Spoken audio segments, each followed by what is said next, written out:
गणपतये नमः. अध्याय 14. सायनदेवाचे प्राणसंकट टळले. श्री गणेशाय नमः.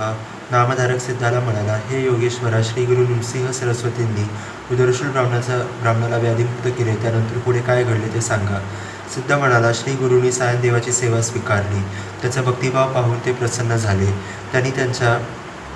त्यांनी त्याला तुझ्या वंशात उत्तरोत्तर गुरुभक्त जन्माला येतील असा आशीर्वाद दिला. सायनदेवाने त्यांच्या चरणांना वंदन केले व म्हणाला, गुरुदेव, आपला महिमा अगाध आहे. तुमच्या आशीर्वादाने माझ्या वंशात भक्तीची परंपरा अखंड राहो. माझ्या वंशजांना इहलोकी सर्व प्रकारचे सौख्य लाभो. त्यांना सद्गती प्राप्त हो. पण सध्या मी अतिशय बिकट परिस्थितीत आहे. मी ज्या यवनाकडे नोकरी करतो तो अत्यंत क्रूर आहे. तो दरवर्षी ब्राह्मणांचा घात करतो. आज त्याने मलाच मारवायचे ठरविले आहे. मी त्याच्याकडे गेलो की माझा घात निश्चित आहे. मग आपले वचन खरे कसे होणार? तेव्हा श्री गुरूंनी आपला वरदस्त त्याच्या मस्तकी ठेवला व म्हणाले, सायनदेवा, चिंता करू नकोस. निश्चिंत होऊन त्या यवनाकडे जा. तो तुला सन्मानाने परत पाठवेल. तू परत येईपर्यंत मी येथेच थांबणार आहे. तू माझा भक्त आहेस, तर पुत्र पौत्राधिक सर्व सौख्य प्राप्त होणार आहे. श्री गुरूंनी अभय दिले आणि सायनदेवाची काळजीच मिटली. तो यवनाकडे गेला. त्या यवनाच्या रूपाने आपल्या समोर साक्षात यमच उभा आहे असे त्याला वाटले. यवनाने सायनदेवाला पाहिले. तो काय? तो त्याला अग्नीसारखा भयंकर तेजस्वी दिसला. हा काय चमत्कार आहे हेच त्याला कळेना. त्याची मती कुंठित झाली. तोंडातून शब्द निघेना. तो संतापाने अक्षरशः थरथरत होता. त्याचे उग्र रूप पाहून सायनदेव भीतीने श्री गुरूंचा धावा करू लागला.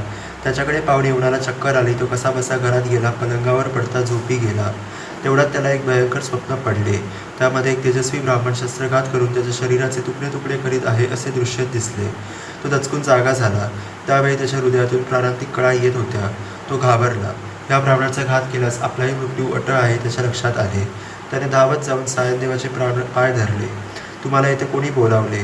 कृपा करून आपल्या घरी जा असे म्हणून त्याला वस्त्रे व आभूषणे देऊन निरोप घेतला. प्राणसंकट टळले होते. सायनदेव श्री गुरूंना भेटण्यासाठी आतुरतेने धावत नदीतरी गेला. कृतज्ञतेने त्यांचे पाय धरले. यवनाकडे वृत्तांत सांगताना त्याचे हृदय अक्षरशः गलबलून गेले होते. तो म्हणाला, गुरुदेव, आपण माझे रक्षण करते आहात. आपल्या कृपेनेच मला जीवदान मिळाले. आता तुमची सेवा हाच माझा धर्म. मला तुमच्या बरोबर न्या. तेव्हा श्री गुरु म्हणाले, सायनदेवा, आम्ही तीर्थयात्रेसाठी दक्षिणेकडे निघालो आहोत. 15 वर्षांनी परतून येऊ. त्याच्या गावाजवळच राहू. त्यावेळी तू मुलाबाळांचा मला भेटायला ये. आता तू घरीच राहा. सुखाने संसार कर. श्री गुरूंनी सायनदेवाचे सांत्वन केले आणि त्याची समजूत घालून त्याला घरी पाठविले. तेथून ते तीर्थयात्रा करीत शिष्यांचा वैजनाथ क्षेत्री गेले. तेथे स्वतःला कुठेही प्रकट न करता गुप्तपणे राहिले. नामधारक म्हणाला, महाराज, श्री गुरूंनी आपले अस्तित्व तिथे का प्रकट केले नाही? त्यांच्या शिष्यांना त्यांनी कुठे पाठविले? सिद्ध म्हणाला, सांगतो. श्री गुरूंचे चरित्र अतिशय थोर आहे. ते तू शांतपणे ऐक. अध्याय 18. ब्राह्मणाचे दारिद्र्य घालविले. श्री गणेशाय नमः. नामधारक सिद्ध योग्याला म्हणाला, महाराज, श्री गुरु नृसिंह सरस्वतींचे चरित्र इतके श्रवणीय आहे की ते कितीही ऐकले तरी मनाचे समाधान होत नाही. तरी कृपा करून पुढील कथा सांगा. मिल्लवडीत काही काळ वास्तव्य करून श्री गुरु कृष्णाच्या काठाकाठाने पदभ्रमण करीत कृष्णा वरुणा संगमावर गेले. तेथून पुढे कृष्णा पंचगंगा संगमावर गेले. शिवा, भद्रा, भोगावती, कुंभी आणि सरस्वती ह्याच पंचगंगा होत. हे संगम क्षेत्र दक्षिण वाराणसी म्हणून प्रख्यात आहे. त्याचे महात्म्य प्रयाग आणि कुरुक्षेत्राहून जास्त मानतात. येथे स्नान केल्याने 6 प्रकारच्या महापातकांचा नाश होतो. येथे अमरेश्वराचे मंदिर असून त्याच्या दर्शनाने जीवाला अमृतत्व प्राप्त होते. येथे पवित्र औदंबूर वृक्ष आहे. येथे 64 योगिनी नित्य निवास करतात.